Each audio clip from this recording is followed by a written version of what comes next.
This is the Kickstarter. As you can see, it is live, and there is a trailer. I'm going to run that trailer real quick. Chinatown. Finally closing in on my suspect. I just have to find someone who knows what kind of hole a rat like that would crawl into. Combo 6. Coming up. If I'm looking to find some unfavorable characters for hire, where should I be looking? Well, Chinatown has its fair share of unfavorables, but you can never go wrong looking at the red velvet. But I'd be careful. Whoever you're looking for may also be looking for you.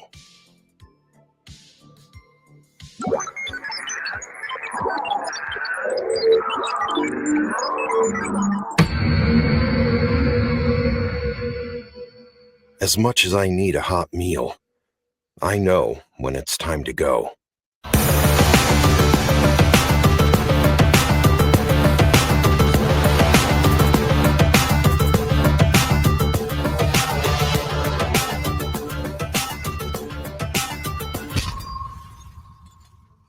I can't believe how fast I've been targeted. This has already spiraled faster than I would have expected.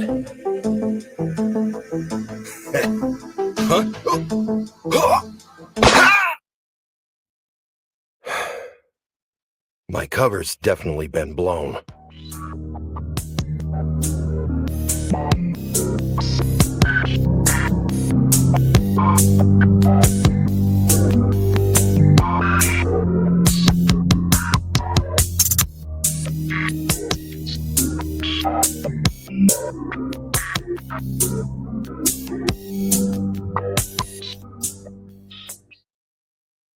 All right. All right. I'm informed by the lovely Janet that that was not, in fact, a link to his Kickstarter, but it was a wrong link. But I'll figure it out later on. Hey, Naman, what's going on, buddy? Good to see you. Missed you in the chat there. What's happening? All right, just going to bring on Mr. I.S Fergus right now. Hey, Lorenzo. Thanks for having me. Hey, what's happening, man? How you doing? Doing well. How you doing? Fantastic. How do you prefer to be addressed? I.S. or whatever? I.S Fergus, whichever. Whatever works for you. Whatever works for you. I've been called Fergus a lot, but I.S also works. Cool. All right, so man, refresh our new viewers and myself, which I haven't read the book for a long time, and Janet put the right link in there, and there's a right link. I don't know what I'd do without her. There's the right link. Children of the Night, Volume 3, Brothers.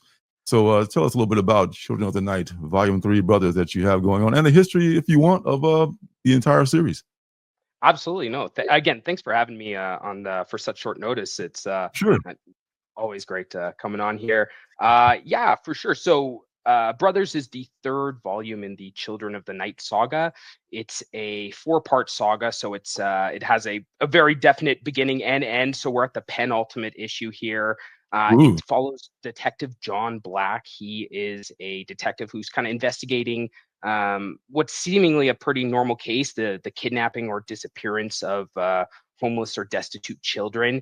And it kind of starts spiraling out of control.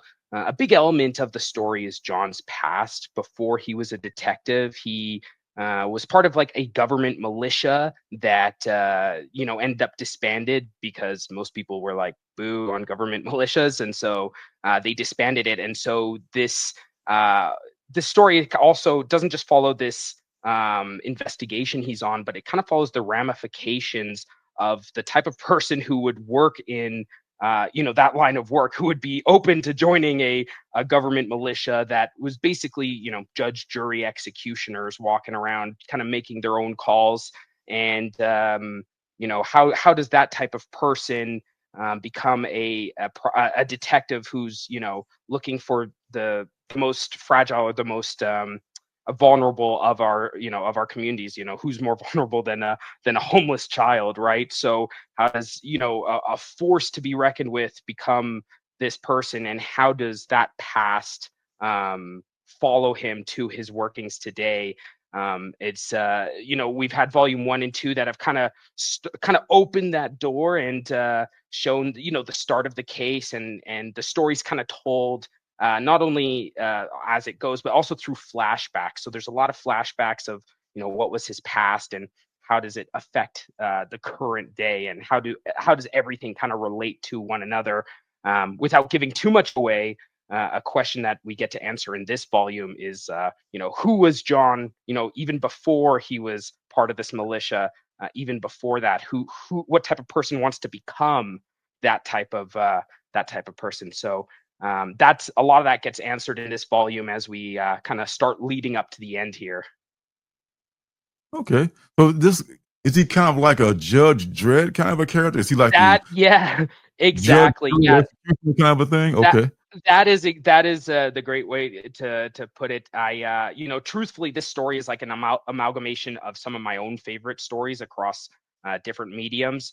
Dredd, honestly, being one of them. I actually never saw the original Judge Dredd with Stallone there, or read any of the comics. Truthfully, my bad. But the movie with Carl Urban, Dredd, I loved, and so there's definitely elements of that type of exactly that. They get to make their choice of who gets to live, who gets to die. They get to decide what's a crime, what isn't, what's worth putting someone down for. So yeah, there's definitely elements of that. Like I said, it's an amalgamation of some of my favorite stories. So of course, obviously, immediately off the bat, everyone always goes like, wow, I see a lot of Blade Runner in this, which is Mm. it's very true. It's very inspired by Blade Runner, Dread. There's also elements of like The Watchmen. The Watchmen's one of my favorite graphic novels. And there's some of that in there.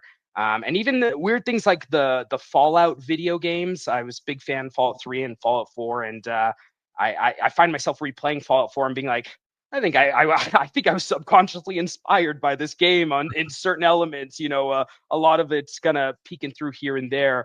But really, of course, all of this kind of put together is driven by the album called Skull and Shark by a synthwave artist, Laserhawk.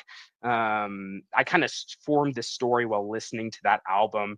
And so every kind of track title kind of relates to a chapter title or a volume title. They're all titles from the from that album. And it was a big inspiration in building this. And so each chapter has like a recommended track, like, hey, go listen to this track on this album. And I actually got to talk briefly with Laserhawk and get his blessing on, let's say, naming the chapters. I'd obviously write the story regardless, but just being able to take those titles and being able to use them for the chapters, and being able to say, hey, if you want to listen to something, listen to this. And having his blessing on that was obviously a huge deal. Yeah. Wow, that's pretty cool to have your band immortalized in comics. Yeah, absolutely. It's pretty cool because it's honestly, I get a lot of feedback on that. Honestly, is I know it's not an entirely unique idea. I know that there are some comics out there that have kind of like a soundtrack or an accompanying album, but it isn't completely common. So I do get that feedback quite a bit, that it's really interesting to read the comic alongside listening to the album. It's just a synthwave album. It's instrumental, so there's no lyrics or anything. So you're not like reading one thing and hearing another, But Yep. it really kind of sets the tone.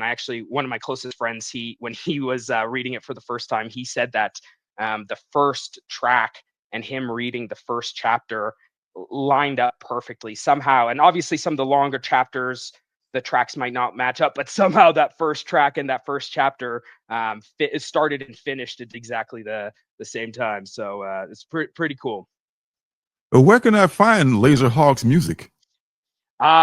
Pretty much anywhere. I Right. I found him online. Like I know he has a Bandcamp, Spotify, Okay. anywhere you get music. Laserhawk's available. He's a fairly big synthwave outrun artist. He like I was actually shocked when he responded to my email when I was like, "Hey, I'm making a comic," and the fact that he responded was like, "Oh, sounds cool. Let me check it out."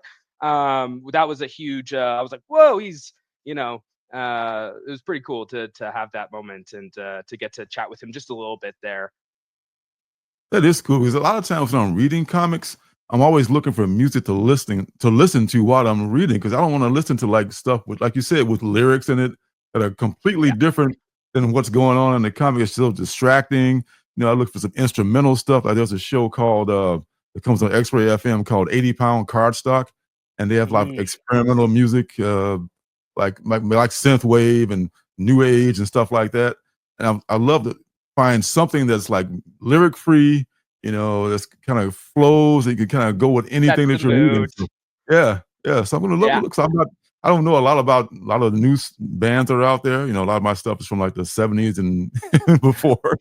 You know, but I would look for Laser Hawk, just to check this out and read at the same time. Very cool, man. Yeah, yeah, absolutely. I highly recommend it. Like I said, this story really came to be. I used to obviously, back in days, sometimes like train to work, and you're on the train listening to music, and I'd sit there and just listen to this album over and over again. And I originally had an old idea for a story a long time ago that I never really did anything with, and just listening to this album over and over again, I just slowly formed this idea of a story, and it really inspired me. Yeah, it really inspired me. I originally planned it as a movie, to be honest, but then I kind of wrote it out and I was like, this is a $50 million movie, and I happen to not have $50 million, just Yeah. unfortunately. But and I personally, I had been writing for some time, but my usual medium beforehand was like short stories and a little bit novellas, but I was a big comic reader. I've always loved comics, but I never really stepped in that world. And once I kind of like looked at this script of a potential movie, I was like, I think I need to turn this into a comic book. And getting to work with an artist and really helping, seeing him bring the visuals that I've been, sitting on for some time. Having him help me bring that to life. I was like, you know what? I think I like writing comics. I think it's a pretty cool and fun experience. So I had originally been a bit of a sci-fi short story writer, and so getting to do this brand new medium in comic books has been a huge it's been a great pleasure and really exciting, and I think it has been able to reach more people and grow my name as an author as well. Nice. Nice. Yeah, And speaking of your artist, uh, yeah. what's their name is Ipo? How Yeah, you pronounce that? Apple. Yeah, Apple Okay. Sepulo. He's Oh, Sapu. so coincidentally enough, it was funny. I was tuning into your show a couple weeks ago. You had W Frank on, and Uh-huh. just by happenstance, his comic as well is Ipple is the artist for that comic as well. And I was like, oh wow, what a coincidence. We're working the same artist. Super talented dude. I love it. The more work he can get, the better. Uh, Mhm. Indonesian fellow who's just absolutely talented, and yeah, I couldn't have asked for a better artist to work with to like I said, bring something that's been in my head to life. I like to do some art on the side. I like to doodle sometimes, but I also know my own limitations and know what I can and cannot bring to life. And yeah, Yes. getting to see this. It's been amazing. It's been an honor, even though obviously working with Apple there, we've been you know uh, obviously I'm paying him for his time and everything and making sure that he's well compensated, but I still feel like it's almost like a blessing. You know what I mean? In the sense of just like, wow, it's real. He's helping me make it real. So it's been awesome. Yeah. He was a great artist. Yeah, absolutely. Absolutely. Very vibrant colors, which is perfect again for the cyberpunk sci-fi world. And he's been I guess I like to brag about the art because it's not my own art. If it was my own art, I'd be like, this is the worst. But Mhm. I love the art because he is so talented. He's really able to bring those bright, vibrant colors that you would expect, but as well as the dark, grimy dirt of like what the dystopic cyberpunk city holds. So yeah, there's a lot going on there. Oh yeah. Ooh, that very cool. Yeah, a lot of Absolutely. inspirations there. Blade Runner, Yes. and the other, the sci-fi influences on your writings than those folks.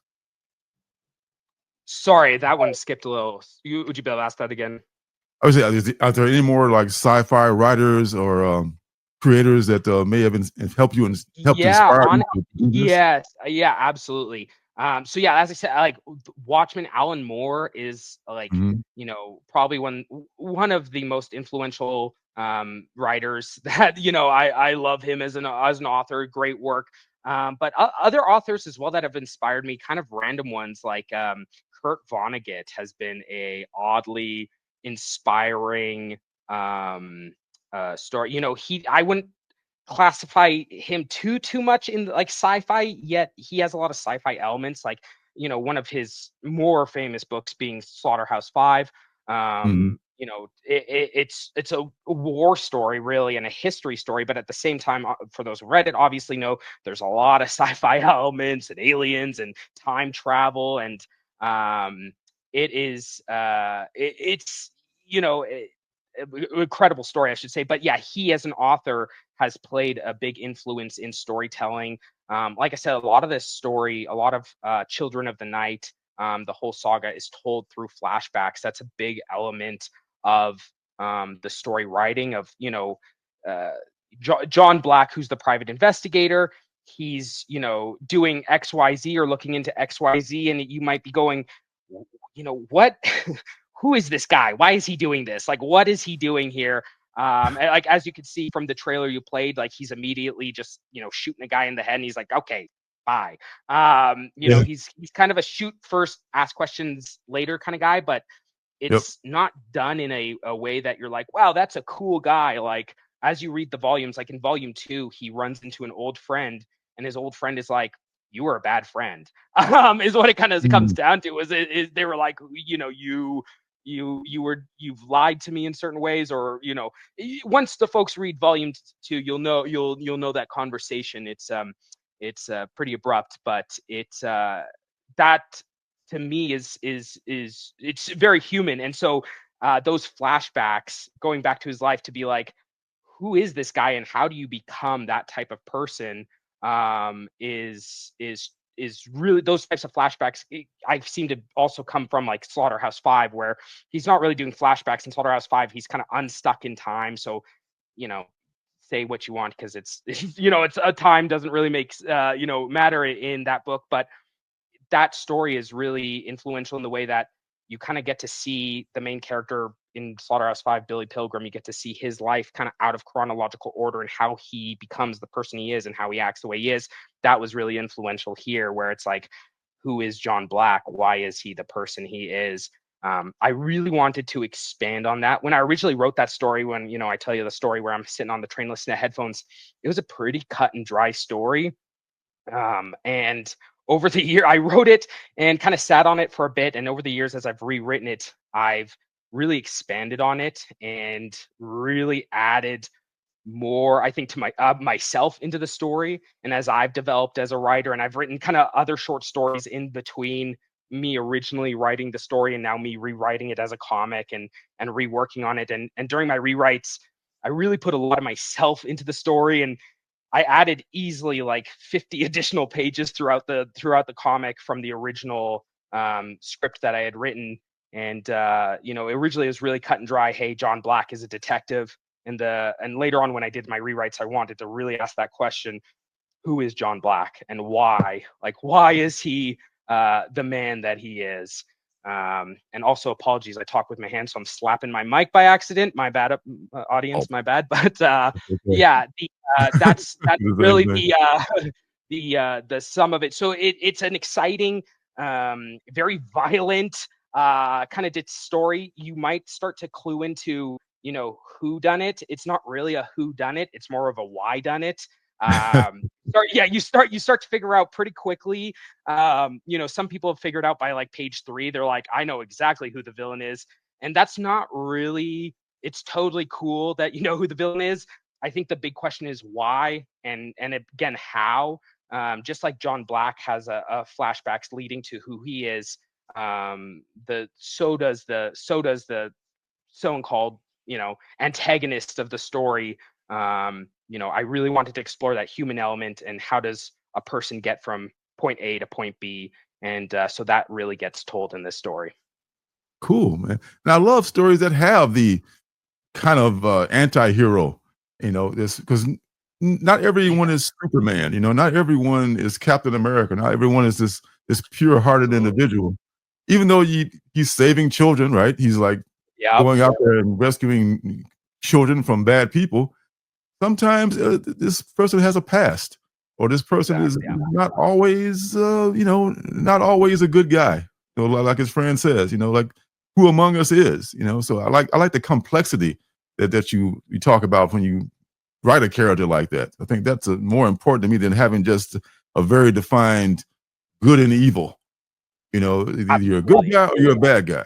Sometimes not so good guys can do good things, and vice versa. This world's a very grayscaled world. If you look at it, it's very nuanced. So I Yeah. think Oh yeah. that's something I love to see in writing, in movies and in comics and everything else, man. So that's something you've done a very good job on here. I appreciate that. I really appreciate that, and I'm glad I sat on it for a bit. You know what I mean? I Yeah. think a younger me, when I originally wrote that story, if I had started making it a comic back then, I think it wouldn't have been as satisfying as a story. But I think now, kind of looking into it, it really opens up a lot of can of worms. And just like you're saying, you start to see the good in the bad and the bad in the good, and start to be like, okay, I guess they're all people. Yeah. That's the thing. That's your life experience has like shown that, what? It's not always just an open and shut kind of a thing. There's just more complexity to it. So very nice. Very nice. Absolutely. Yeah, it's exciting. I'm excited to get this in folks' hands. And this is the third one. So, now that we've kind of got the ball rolling, I'm excited to start answering those questions, because now's the time. We've asked a lot. Now we got to start answering and kind of fulfilling it for our readers there. And yeah, I'm excited, and excited to get it in folks' hands there for sure. Okay. Are you Canadian? I am Canadian, yeah. Is my accent noticeable? No, I just noticed that there's Yeah. Canadian funds on there. I just thought about, Oh, okay. gotcha. Yeah, no, We love I Canadians asked here, that. man. There's no shade to Canadians, man. Yeah, Like, this is no.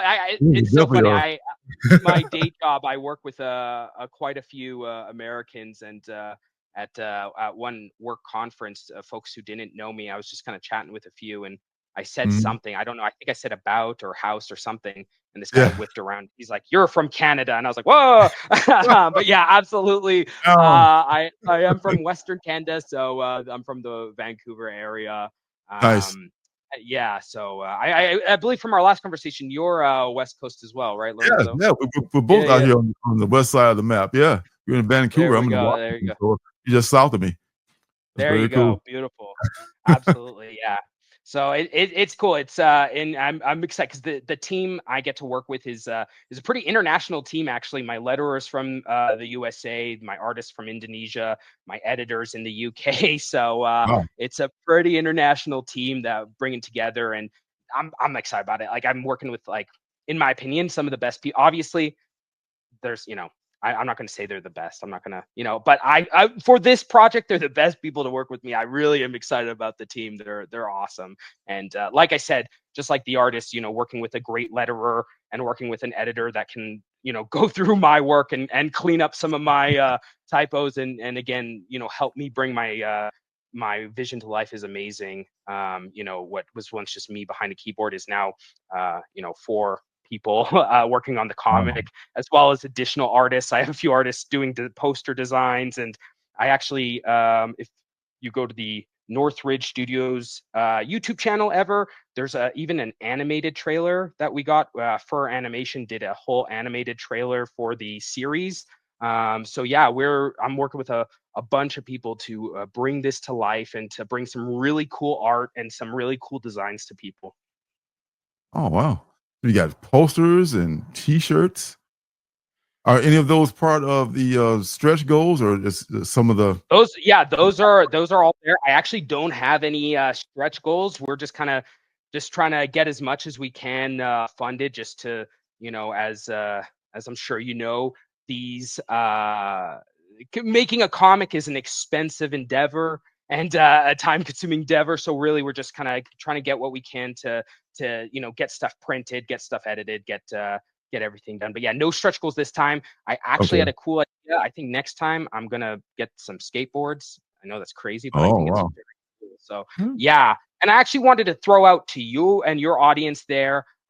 If anybody from your audience does back then gets a physical comic, if you message the Northridge Studios and they're like, hey, I watched this on the Indie Comics and Review channel, or Lorenzo recommended this, we'll give you a free t-shirt or poster. So whatever, Wow. if you see a design and you're like, I want that t-shirt or I want that poster, back the comic and we'll give you one at no additional cost. We'll toss it in there, and so you can throw something cool on the wall.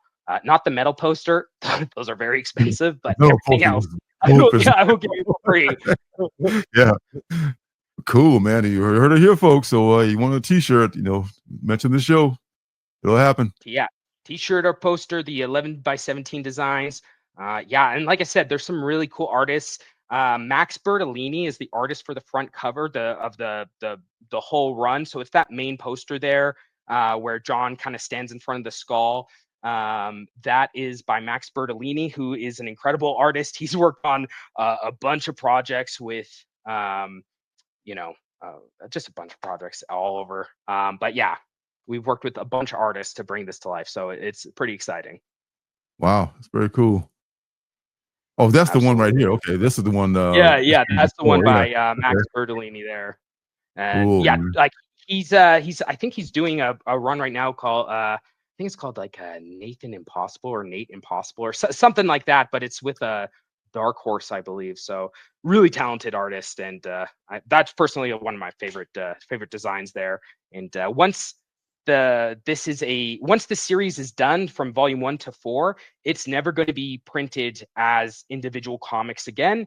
Once the series is done, we'll only print it as an entire collection, as a whole graphic novel, with that being the front cover. So if you do back and you get these comics, they are technically collector's items, because once we're done kickstarting the whole saga, we'll never print them like that again. So it's a good time to get your hands on them. Yeah, and then you come back and do a Kickstarter for the graphic novel, right? For the Yeah, trade paperback. exactly. For those Yeah, who didn't get them, yeah. nice. Very cool, man. That's very cool. That adds to the collectability of the single issues. Absolutely, absolutely. Oh, wow. This looks great, man.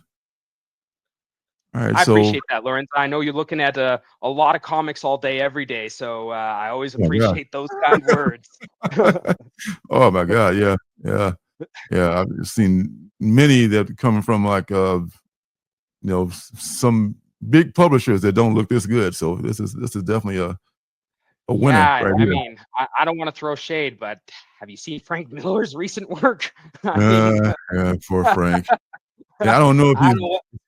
I don't know if he's doing that on purpose or he just can't draw anymore. I don't know. I mean, maybe he's just like, hey, I'm gonna be avant-garde. I'm gonna do this in this style here. But maybe he's Yeah, just having a hard time drawing. I don't know. It I could don't be. know. I saw the argument that someone was like, no, no, no, the art's good. He just needs a better colorer. And I was like, no, no, I'm sorry. Mm, Not yeah. not in my personal opinion. If your opinion is different, then Yeah. I mean, yeah.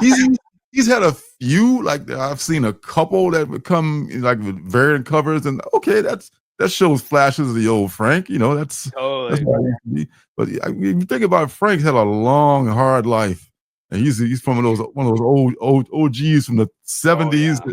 yeah. So Started Yeah. way back with some of the late 70s with some of the legends. So he's lived a life. Yeah, yeah, he's got some time behind him, that's for sure.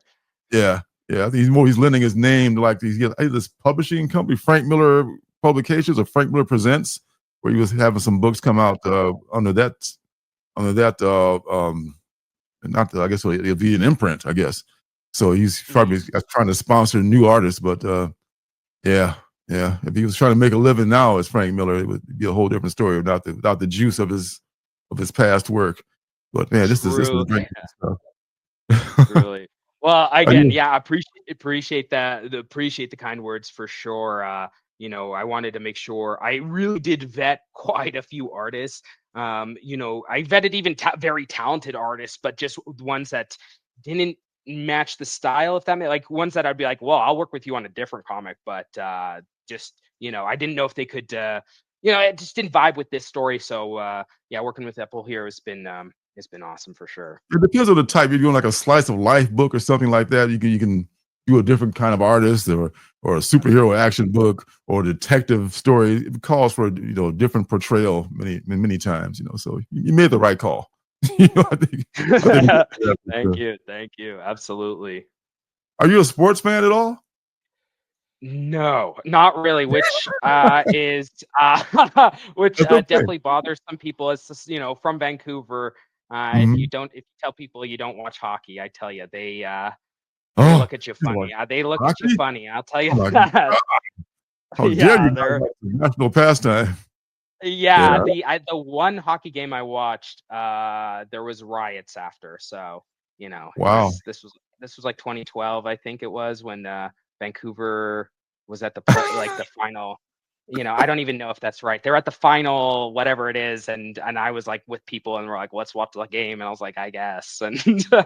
and then we lost. I say we, the Vancouver Canucks lost, We all and say the that as town fans. rioted. It was a riot, Oh, and it's literally a riot. Oh my it was God. literally a riot. It was literally the Canucks. If you search it, the Vancouver Canuck riot, it was insane.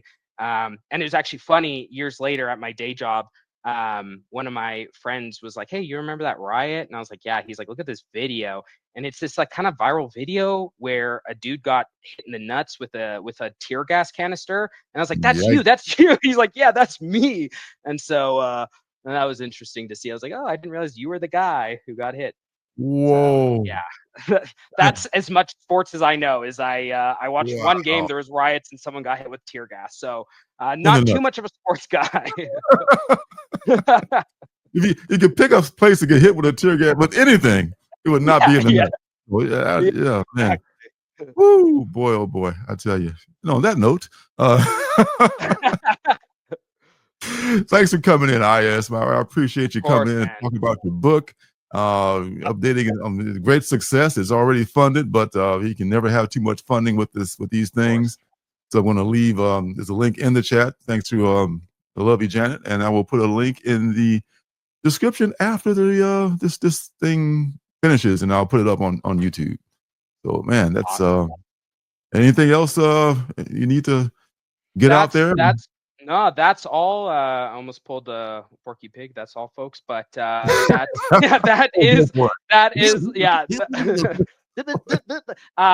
That's all. No, again, if you do want to check out the comic, and even if you were planning on checking out the comic, and you're like, oh, I don't need a free blah blah blah. Mhm. If you don't, if you want one, just let me know. We'll get you one. If you're coming from this show, I'm happy to say thank you with a free T-shirt or poster. So yeah. Wow. You are the man. You are the man, IS. I appreciate that. Absolutely. Well, thank you, sir. And yeah, we'll see you next time. Absolutely. Good to have you on as always. Great success to you. Thank you, sir. You have a good one. Hey, don't forget to subscribe and leave a thumbs up.